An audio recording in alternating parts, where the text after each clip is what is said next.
오늘 이 새벽에 우리에게 주신 하나님의 말씀은 사도행전 11장 1절에서부터 30절까지의 말씀, 우리 다 같이 한 목소리로 합독하시겠습니다. 시작.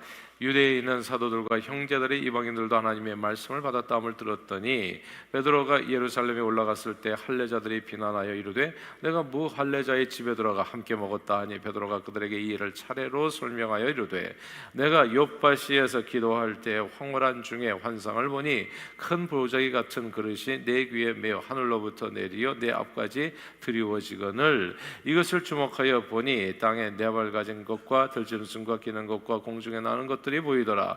또 들으니 소리에서 내게 이르되 베드로야 일어나 잡아먹으라 하거늘 내가 이르되 주님 그럴 수 없나이다. 속되거나 깨끗하지 아니한 것은 결코 내 입에 들어간 일이 없나이다 하니 또 하늘로부터 두 번째 소리에서 내게 이르되 하나님이 깨끗하게 하신 것을 내가 속되다고 하지 말라 하더라. 이런 일이 세 번 있은 후에 모든 것이 다시 하늘로 끌려 올라가더라. 마침 세 사람이 내가 유숙한 집 앞에 서 있으니 가이사랴에서 내게로 보낸 사람이라. 성령이 내게 명하사 아무 의심 말고 함께 가라 하시매 이 여섯 형제도 나와 함께 가서 그 사람의 집에 들어가니 그가 우리에게 말하기를 천사가 내 집에 서서 말하되 내가 사람을 요바에 보내어 베드로라는 시몬을 청하라. 그가 너와 내 온 집이 구원받을 말씀을 내게 이르리라 함을 보았다 하거늘 내가 말을 시작할 때 성령이 그들에게 임하시기를 처음 우리에게 하신 것과 같이 하는지라. 내가 주의 말씀에 요한은 물로 세례를 베풀었으나 너희는 성령으로 세례를 받으리라 하신 것이 생각났노라. 그런즉 하나님이 우리가 주 예수 그리스도를 믿을 때 주신 것과 같은 선물을 그들에게도 주셨으니 내가 누구이기에 하나님을 능히 맡겠느냐 하더라. 그들이 이 말을 듣고 잠잠하여 하나님께 영광을 돌려 이르되 그러면 하나님께서 이방인에게도 생명 얻는 회개를 주셨도다 아니라. 그때 스데반의 일로 일어난 환란으로 말미암아 흩어진 자들이 베니게와 구브로와 안디옥까지 이르러 유대인에게만 말씀을 전하는데 그 중에 구브로와 구레네 몇 사람이 안디옥에 이르러 헬라인에게도 말하여 주 예수를 전파하니 주의 손이 그들과 함께 하시며 수많은 사람들이 믿고 주께 돌아오더라. 예루살렘 교회가 이 사람들의 소문을 듣고 바나바를 안디옥까지 보내니 그가 이르러 하나님의 은혜를 보고 기뻐하여 모든 사람에게 굳건한 마음으로 주와 함께 머물러 있으라고 하니 바나바는 착한 사람이여 성령과 믿음이 충만한 사람이라. 이에 큰 무리가 주께 더하여 지더라. 바나바가 사울을 찾으러 다소에 가서 만남에 안디옥에 데리고 와서 둘이 교회에 1년간 모여있어 큰 무리를 가르쳤고 제자들이 안디옥에서 비로소 그리스도인이라 일컬음을 받게 되었더라. 그때 선지자들이 예루살렘에서 안디옥에 이르러 그 중에 아가보라 하는 사람이 일어나 성령으로 말하되 천하에 큰 흉년이 들리라 하더니 글라우디오 때에 그렇게 되니라. 제자들이 각각 그 힘대로 유대에 사는 형제들에게 부조를 보내기로 작정하고 이를 실행하여 바나바와 사울의 손으로 장로들에게 보내니라. 아멘. 어떤 곤충학자가 벼룩을 가지고 실험을 했습니다. 무려 30cm를 훌쩍 뛰어버리는 이 벼룩, 엄청 높이 뛰죠. 근데 이 벼룩들을 높이 이제 10cm밖에 안 되는 이 유리컵에 담아서 뚜껑을 닫았습니다. 이 벼룩들은 무려 30cm나 뛰는데도 뛰기 때문에 이제 처음에는 이제 이 10cm 이 뚜껑에 얼마 동안 계속 다다다다다다다 이제 이렇게 부딪히면서 뛰었던 거죠. 그러다가 시간이 지나니까 점점 이제 부딪히는 소리가 작아지더니 이제 마침내 아무 소리도 들리지 않아서 뚜껑을 열었더니 놀랍게도 어떤 벼룩도 유리컵 밖으로 튀어나오는 벼룩이 없었다는 겁니다. 본래 자기 능력의 3분의 1밖에 되지 않는 높이에도 불구하고 이제 이 유리창에 자꾸 유리벽에 부딪히다 보니까 거기에 그냥 갇혀버린 거예요. 능력을 잃어버리게 된 겁니다. 원래 벼룩의 능력은 30cm인데 근데 그 능력을 잃어 3분의 1로 그냥 줄어버린 거예요. 거기에 그냥 고정돼 버린 겁니다. 그 벼룩들뿐만이 아니라 그 벼룩들에게서부터 태어난 새끼 벼룩까지도 이제 10cm밖에는 뛰지 못하는 벼룩들이 되어버린 거예요. 이게 진짜 신기하지 않습니까, 여러분? 이 코끼리가 어릴 때 말뚝에 단단히 묶어놓으면 성체가 돼서 어마어마한 힘을 갖게 된 후로도 쉽게 뽑아버릴 수 있는 말뚝에 여전히 매여 있게 된다고 하죠. 다 큰 코끼리가 그 작은 말뚝에 매여 있는 것은 몸이 묶여서가 아닙니다. 마음이 묶여버렸기 때문입니다. 일반적으로 세상을 보는 관점을 가리켜서 패러다임이라고 부릅니다. 사람들은 세상을 볼 때 있는 그대로 보는 것이 아니라 각각 자신이 경험하고 느낀 대로 세상을 봅니다. 그렇게 고정화된 패러다임은 그 사람의 행동과 태도 그리고 심지어 성격을 형성하기까지도 해요. 그래서 소위 386 세대의 정치적 편향이 그 하나가 될 수도 있겠죠. 고정화된 패러다임은 보통 종종 고정관념으로도 불리는데, 이런 고정관념은 고정돼 있다, 좀처럼 변하는 법이 없습니다. 예를 들어서 말하자면 충청도 사람은 느리다, 이런 고정관념이 있잖아요. 말도 느리게 하고 행동도 느리다. 근데 이게 고정관념입니다. 충청도 사람이 다 느린 게 아니더라고요. 엄청 빠르잖아요. 예. 그러니까 말도 사실 생각해 보면 아주 긴 말을 갖다가 짧게 잘하잖아요. 서울 사람들은 깍쟁이다. 이것도 고정관념입니다. 여성들은 감수성이 예민하다. 여성들은 보통 관계 중심적 이런 얘기 많이 하잖아요. 이게 이제 그런 경향이 조금 있을 수 있다 그러지 여성들이 다 그런 건 아닙니다. 그런 고정관념으로 사람을 바라보게 되면 정말 큰 실수하게 될 수도 있죠. 큰 오해하고 잘못을 저지를 수도 있고 무례하게 행동할 수도 있습니다. 오랫동안 유대인들은 고정관념들이 많았어요. 그러니까 예수님하고 같이 그 안식일에 대한 개념도 사실 고정관념이 있었던 거죠. 안식일에는 아무것도 안 한다. 그러니까 밀밥사를 지나갈 때 이 미리삭을 뜯어 먹었다고 해서 고정관념에 딱 비춰서 보니까 잘못이다 해가지고 거기에서 보면 손 마른 자를 고쳐주셨을 때도 마찬가지잖아요. 그래서 안식일이 사람을 위해서 있는 것이 원래 하나님의 말씀인데 마치 사람이 안식을 위해서 있는 것처럼 고정관념이 그렇게 정해지고 나니까 이제 살아계신 예수님을 알아보지 못하는 이런 큰 우를 범하게 된 것을 우리가 보게 됩니다. 오랫동안 유대인들은 그래서 이런저런 고정관념으로 많은 손해가 있었는데 그 중에 하나가 이방인들을 바라보는 고정관념이 있었습니다. 그 말씀이 오늘 본문에 나와요. 본문 1절 같이 한번 읽어볼까요? 11장 1절입니다. 같이 읽겠습니다. 시작. 유대에 있는 사도들과 형제들이 이방인들도 하나님의 말씀을 받았다함을 들었더니, 여기서 이방인들도 라는 말을 주목할 필요가 있습니다. 오랫동안 유대인들은 이방인들에 대한 고정관념이 있었어요. 이때까지만 해도 이게 정말 성령 체험까지를 했잖아요. 예루살렘 성에서. 그래서 그냥 예루살렘 교회가 그렇게 부흥했는데도 불구하고 이 하나님의 백성이라고 말하는 또 성령 체험까지 받은 사람들도 고정관념이 그렇게 무서운 거예요. 어떤 고정관념이 있었냐면 이방인들에게는 이런 은혜가 주어지지 않는다라고 하는 이 벼룩이 그냥 10cm밖에 못 튀어가는 이 고정관념이 꽉 매여 있었다는 겁니다. 그래서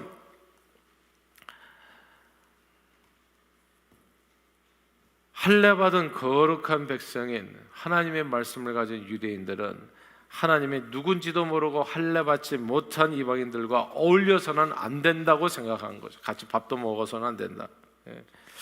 그런데 할례받은 유대인 베드로 사도가 무할례자인 로마 백부장 고넬로의 집에 들어가 함께 먹었을 뿐만 아니라 그들에게 하나님의 말씀을 전했다는 이야기를 들으니까 깜짝 놀란 겁니다.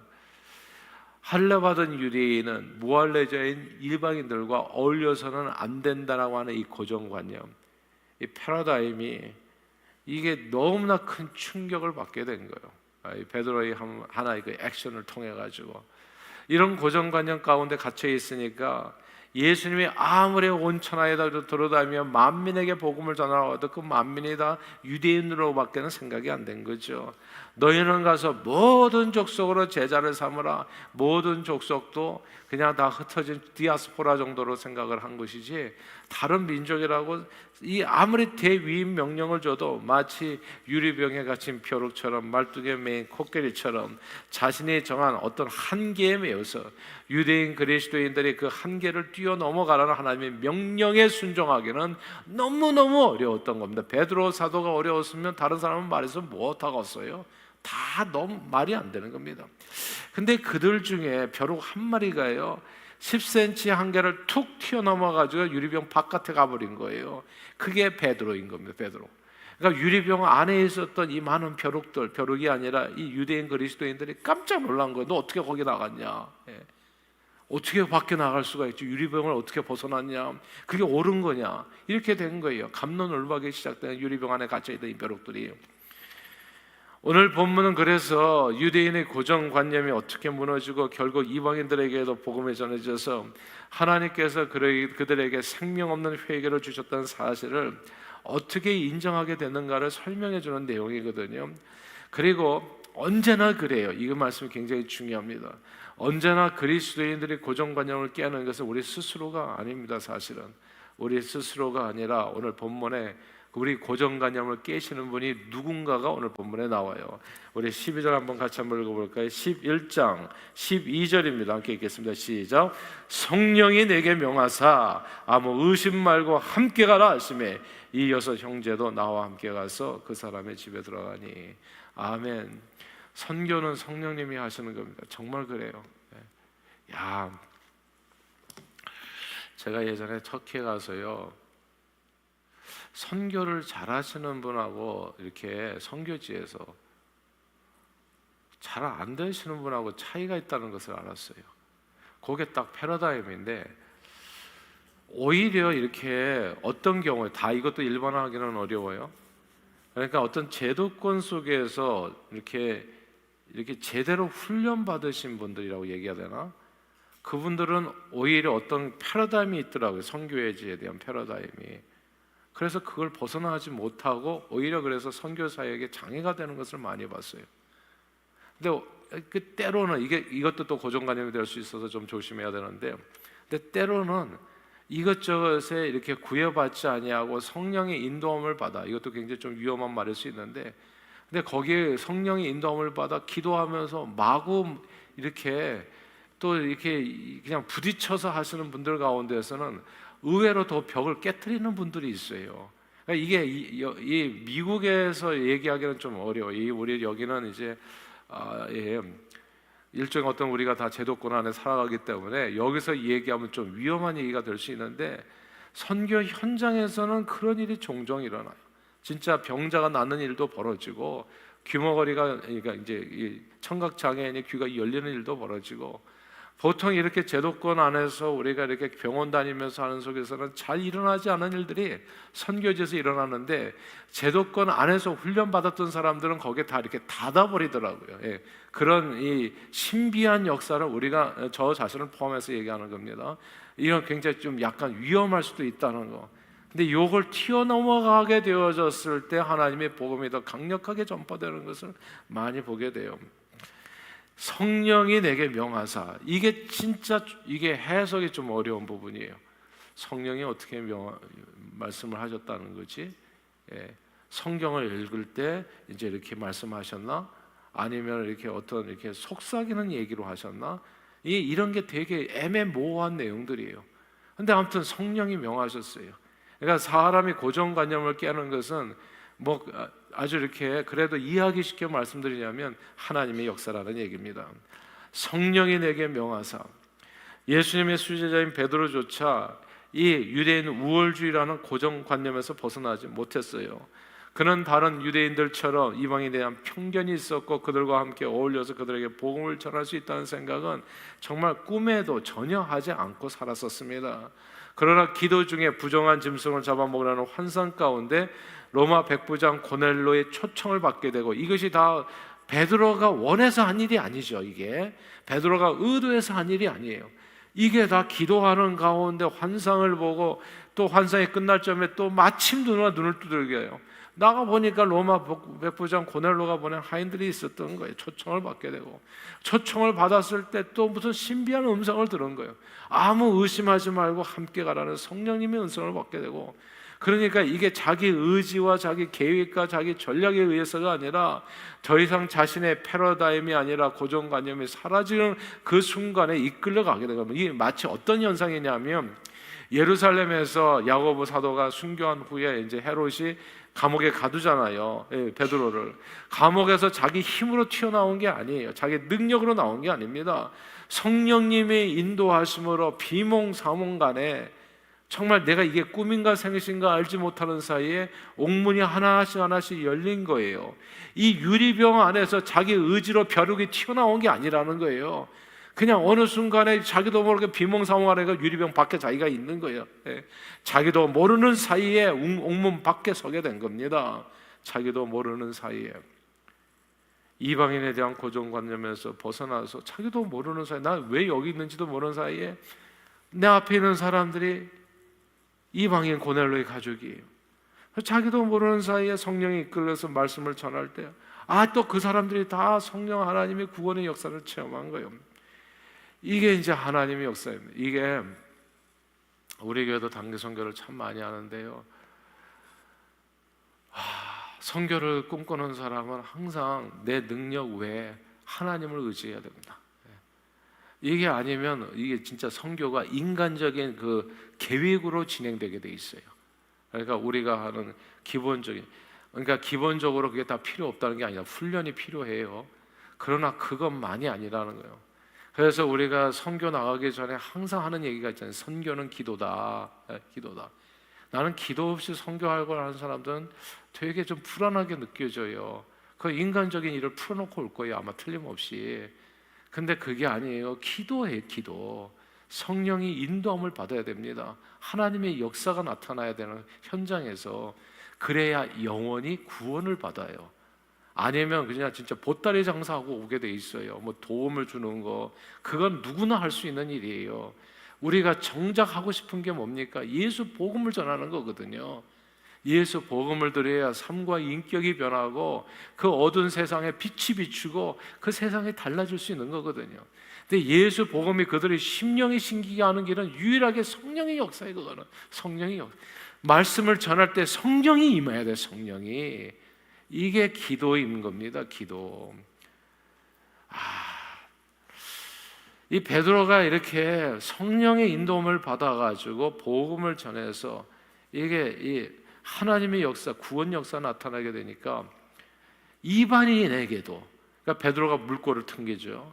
그러니까 마치 번물이 터지듯이 이방인 전도가 급물살을 타기 시작합니다.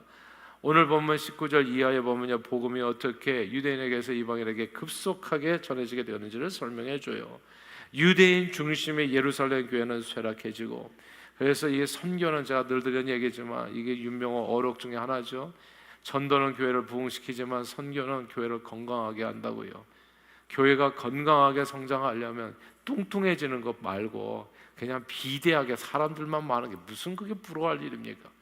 그냥 사람들과 80%는 왔다 갔다 하는 사람들, 그런 교회를 절대 부러워해서는 안 돼요. 건강한 사람이 아름다운 겁니다, 그게.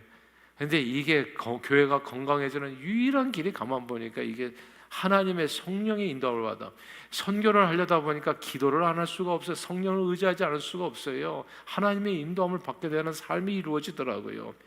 그래서 이게 유대인 중심의 예루살렘이 뚱뚱했던 교회가 그냥 팻이 다 빠져버리고 쪼그라들어 버리고, 이제 이게 유대인 중심의 예루살렘 교회가 아니라 이제는 이방인들에게 복음을 전해서 크게 부흥한 안디옥 교회가 놀랍게도 선교 중심의 교회가 되어진다는 거. 우리는 여기에서 인간의 잘못된 고정관념을 깨뜨리시는 분이 성령 하나님이시라는 사실을 주목해야 됩니다. 예수님의 제자들과 복음을 듣고 믿게 된 유대인들이 마치 유리병에 갇힌 벼룩들처럼 예루살렘을 튀어나와서 벗어나지 못하고 있었을 때, 다 거기에 갇혀 있었을 때 스스로 마음이 매여 있는 거예요. 근데 스데반의 순교의 일을 엄청난 박해의 바람이, 성령은 바람이라고 하잖아요. 바람이 분 겁니다. 바람이. 이것도 역시나 보면 성령 하나님의 역사라고 그러세요. 그래서 박해도 결코 나쁜 것은 아니에요. 그렇죠. 어떻게 본다면 하나님의 바람이 분 거예요. 그러니까 천지사방으로 이 벼룩들이 튀어나가게 된 겁니다. 그래도 여전히 고정관념에 사로잡혀서 예루살렘을 떠나지 못했던 사도들은 야고보 사도의 순교 사건 이후로 베드로 사도부터 자기가, 베드로가 똑같아요. 자기가 감옥에서 어떻게 나오는지를 몰라. 자기가 왜 온 유다를 돌아다니고 있는지를 몰라. 자기가 고정관념에 비추면 자기가 하는 행동이 이해가 안 돼요. 지금 고넬로의 집에서 복음을 전하는 자기 자신이 이해가 안 돼. 이게 성령의 역사라는 거예요. 그러다가 급기야 유대인을 넘어서서 이방인 고넬로에게 복음을 전하게 하시고 그 온 가족을 구원하게 하시는 이 모든 일은 베드로의 생각이나 유대인의 생각이 아니라 성령의 역사였다는 점을 우리는 꼭 기억해야 됩니다. 사도행전은 그래서 사도행전 1장 8절에 그게 전부인 거죠. 그 내용의 설명이죠. 끝까지. 오직 성령이 너희에게 임하시면 권능을 받는다고 약속해 주셨는데 우리가 그게 궁금하잖아요. 도대체 어떤 권능인가? 그 권능이 딴 게 아니에요. 10cm보다 뛰지 못하는 벼룩이 30cm를 뛰어서 유리병을 벗어나는 그게 권능인 겁니다. 그 권능을 주시는 거예요. 패러다임을 부숴버리는 권능이에요. 우리가 생각하는 이렇게 해야 되겠다 이걸 부숴버리는 그 권능이 그게 성령을 통해서 임하게 된다는 거. 자기도 모르게 말뚝에 매여있던 코끼리가 말뚝을 뽑아버리고 자유롭게 세상을 향해 나아가는 능력, 이게 성령인 겁니다. 이게 성령이 임하니까 이 고체 같은 인생이요 액체가 되고 액체 같은 인생이 기체가 돼서 날아가더라고요. 성령이 임하니까 선교를 하는 거예요. 사실은요, 이게 누가, 저 같은 사람도요 고체 같은 인생이었습니다. 제가 모태신앙을 나서 교회 다닐 때 옛날에 보면 교회에 딱 같이 있어. 이 교회당 안에 딱 같이 있어. 밖에서 나가서 노왕전도 한마디 말도 못해. 밖에 나가서. 아니, 밖에 나가서요 일하는 직장에서도 직장 동료에도 복음을 전하지를 못해. 다 고체 신앙이에요. 얼음덩어리. 근데 이게 성령이 임하니까 이게 액체가 되더라고요. 성령이 임하니까 액체가 돼서 흘러가가지고 온 유대를 돌아다니고 온 유대를 넘어가가지고 기체가 돼서 그 바람처럼 이게 날아가가지고 다 비행기 타고 다니기 시작하더라고. 성령 받으니까 비행기 타고 다니는 거예요. 제가 21년 전에 이 교회 왔잖아요. 이 고체 신앙인들이 되게 많았어요. 근데 그 다음부터 흘러가기 시작. 그 다음부터 우리 교회가 다 비행기 타고 다니는 사람들 됐어요. 지금까지. 그러니까 내내 걸어 다녔던 사람이 자동차 타고 다니고, 기차 타고 다니고, 그리고 비행기 타고 다니는 거예요. 고체가 액체가 되고 액체가 기체가 돼서 날아다니는 거예요. 자기 능력을 이게 이제 자기 능력 한껏 쓰임 받는 거죠. 예수님과 제자들과 모든 성도들은 성령을 받은 후에 권능을 받아서 온 세상을 향해 나아가 천하에 두루다니며 만민에게 복음을 전하는 이들이 됩니다. 우리는 오늘 말씀을 통해서 우리가 가진 고정관념을 부수고 땅끝까지 나아가 복음을 전하게 하는 전도와 선교는 오직 성령의 능력으로 가능한 일임을 깨닫게 됩니다. 이것 때문에 저것 때문에 복음을 못 전하는 게 아니에요. 제가 보면 우리 이렇게 애 봐야 돼서 직장 때문에 이게 다 아니에요. 그게 성령 받지 못하면 복음은 못 전해요. 이 오늘 본문에 보면 이 기도하고 성령 충만한 성령의 역사에 이게 하나님의 역사인 겁니다. 나도 모르겠어요. 내가 왜 이렇게 돌아다니는지 알 수가 없어요. 저는 제가 가장 좋아하는 것은 집안에 가만히 앉아서 어디 안 나가는 거예요. 제게 최고로 좋아하는 거예요. 제가. 근데 이게 돌아다니는 이게 진짜 제가 생각해도 신기해요.